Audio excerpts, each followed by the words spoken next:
and they're still hopeful. In a few places, I keep my fingers crossed, and I say, I hope, he does what he said he was going to do. But early on in Bush's administration, he said we shouldn't be the policemen of the world, and we shouldn't be involved in nation building like that bad guy Clinton. But then he went and did it even more so. I think your concerns are justified, because even though Obama was the so-called peace candidate, and he was going to bring our troops home and end that war in Iraq, I'm afraid there's evidence now that shows that he's going to, pursue the same foreign policy, which was my argument during the campaign, that no matter what happens, both major parties support the same foreign policy, the same monetary policy, the same welfare policy, and there's never really any change. In spite of that, I think it remains to be seen.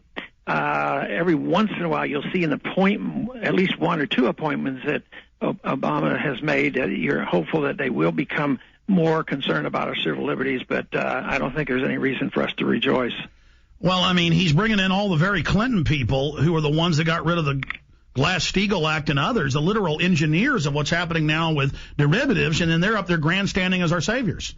Yeah, and they're pursuing all the spending and the secret tough stuff going on, whether it's with Treasury or with the Federal Reserve. And the markets, in spite of how a lot of people think the markets don't know what's going on, the markets are pretty smart. So the fact that they're not responding, in spite of all this stuff the government is doing, every time the government comes up with a new program, the markets even go down more.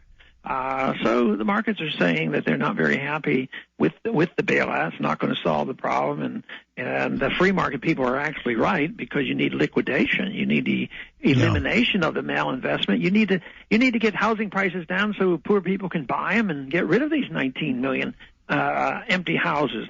You can't stimulate housing until these houses are bought, and so far they haven't quite understood that. All right, Congressman, with the 4 or 5 minutes we've got left, I want to blitz through some quick questions for you. I know when you were on Glenn Beck, he says, I've been looking at these camps. Is there anything to it? We have the Houston Chronicle admitting they built FEMA camps. We have the bill introduced to build more and then merge the police and local communities in with them. They have signed Pentagon directives, as you know, to use regular Army. In Canada, they're announcing they're going to use the military. The Army War College says the military is preparing to engage the American people. And I know you're informed, because I've never talked to you about something that you weren't informed about. And so you did say on the show, well, the public's worried because Washington's out of control.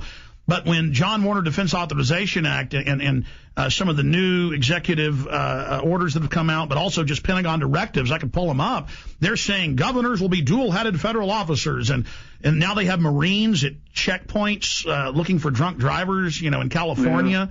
Yeah. I mean, all of this is going on, sir. So can you specifically speak to the danger of Northcom taking over, or is that not a problem? No, I think it definitely is a problem. And yet, on a bright side, if we're looking for one, is we've had 20 states now introduce resolutions say we're sick of the feds, and we might have to talk about state sovereignty again. So there's a healthy reaction to this. But yes, we should be concerned. But because I deal with these people, although I know there's a lot of evil out there, I also know the average member of Congress probably isn't a participant in a grand conspiracy. They'll come along and they say, well, all we're doing is states are inefficient and private sources don't work. We got to provide housing, and if there's housing is on a military base, that's all we're doing. And a lot of them they'll buy into this and they'll accept it, even though others have other ideas on what's really going on. But the whole notion is so dangerous, even if it's all very well intended, is so dangerous. Because they want central economic planning. It doesn't work, so they need authority. They become authoritarians, and it's like what they do when they want to mold personal behavior. They have to police. Well, Congressman, you hit the nail exactly on the head. They're rolling this out like, there'll be emergency medical centers at military bases and a brig for bad people, and the Army's going to have to maintain order when the government engineered this economic crisis. Yeah, and a lot of people will buy into that. And then too often in the past what happens is it gets too far along and it's hard to reverse. But what we have to do is look on the bright side and say, well, we have to inform people to know what their rights are, know what the Constitution says, know what the states can do.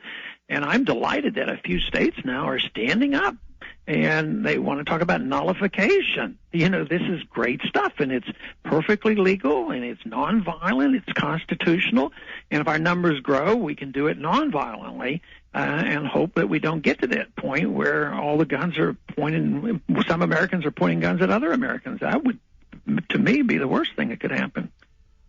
Congressman, in closing, what are other solutions? I mean, obviously, get behind the state sovereignty. The states created the feds. We can, bring them to heel, have grand juries move for indictments of these criminal bankers for all their racketeering and Ponzi schemes. That's solutions. What are some other solutions? And barring those solutions, how bad do you think the government's going to wreck the world economy? How bad do you think it's going to get?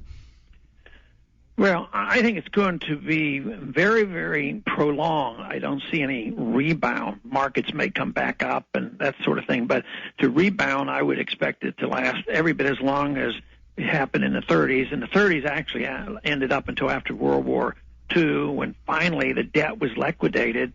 Then after World War II, they actually cut spending by 2/3, and they cut taxes by 1/3, and we went back to work again. So it's going to be a long, long time, but now I think we live in greater danger because people are more demanding. They believe they have a right to their neighbor's property, and that's why, there's, liable to be violence. But I think we all have to be prepared. I think we should prepare our families, and I think financially, ultimately, they're going to destroy the dollar. I don't see anything wrong with people believing in the Constitution and following what they thought should be legal tender and owning a few gold coins and a few silver coins and knowing how to defend themselves. That's what the founders talked about. But to me, the most important thing is that we invest in promoting the right ideas and promoting ideas of liberty and promoting the rule of law and promoting our Constitution, because I've said so many times in the campaign that if we did that, our problems would be solved rather quickly and nonviolently. All right, you've got to go. I did have one question I forgot to ask. Iran, Israel is saying in their papers they may go ahead and hit Iran. Every strategist out there on the left and the right, mainstream, says this could cause World War III. It will definitely cause major economic problems, and Iran might actually launch real attacks. How serious of a situation is that? It is, and if we believe Obama, he did make an outreach, was including the Iranians in some talks, and hopefully that is helpful. But it also might be his cover to say that, okay, they came in and they didn't do what we said, so therefore we did our very best, and now we'll have to use some other tactics and maybe, acknowledge what Israel might do. I have no idea what's going to happen. I think the fact that we talked a whole lot about that in the last 2 years of the Bush administration helped have him back off from doing anything, or Israel backing off. Right now, it's up for grabs, but I believe if that does happen, a lot of violence is going to break out. Look, there's more violence in Iraq now than there's been for a year, and also Afghanistan is exploding, and we're bombing almost on a daily basis, a routine basis, into Pakistan, and we're just looking to spread this war, which, of course, I consider the real threat to us all. Well, at the same time, you've been out there front and center. People now know the alternative of liberty. Folks can visit the Liberty Committee and get involved, or just Google the name Ron Paul. In closing, fire out a few of the key websites people can visit to get behind your bill to audit the Federal Reserve. The best one is campaignforliberty.com, and you can go from there and support us on that issue, because the members of Congress and our senators need to know. Congressman, we'll talk to you coming up in a month or so. God bless you, and say hi to the family for me. Thank you very much. Bye-bye. All right, fantastic. There was Congressman Ron Paul. I skipped the network break, not the station break. Station break's coming up for everybody in about 5 minutes. I skipped that network break so that everybody would have a chance to hear more from Congressman Ron Paul. And he's just doing a great job. I mean, he's introduced bills that have a good chance of passing if we get behind him to audit the criminals of the Federal Reserve. He said the criminal bankers need to be indicted by state grand juries and arrested. He's introduced bills to abolish the Federal Reserve. It's up to like 70-something sponsors right now. He talked about 20-something states. It's more like 32 now, introducing legislation, but he's always conservative. That's like a month-old number. It was just absolutely amazing interview with Congressman Ron Paul. But I'll tell you where the biggest solution is, and that is with you, the American people. Look in the mirror. If you want the solution, then you need to simply look in the mirror and realize that we have to go out there and engage in the info war. We have to educate people one mind at a time, give them the red pill, wake them up in the matrix. And the Obama deception comes out March 15th on DVD and at prisonplanet.tv in super high quality so you can download it, DivX, burn it to disk, give it to everybody you know. Don't stand by and wait for others to get it. Okay? And also by purchasing the high quality DVD with a nice color cover and all the material, and it's got the extras on it, it's all at Prison Planet. That's prisonplanet.tv. You can watch it online coming up Sunday. I may even launch a few days early. Wink, wink. And you can also order the DVD right now at Infowars.com.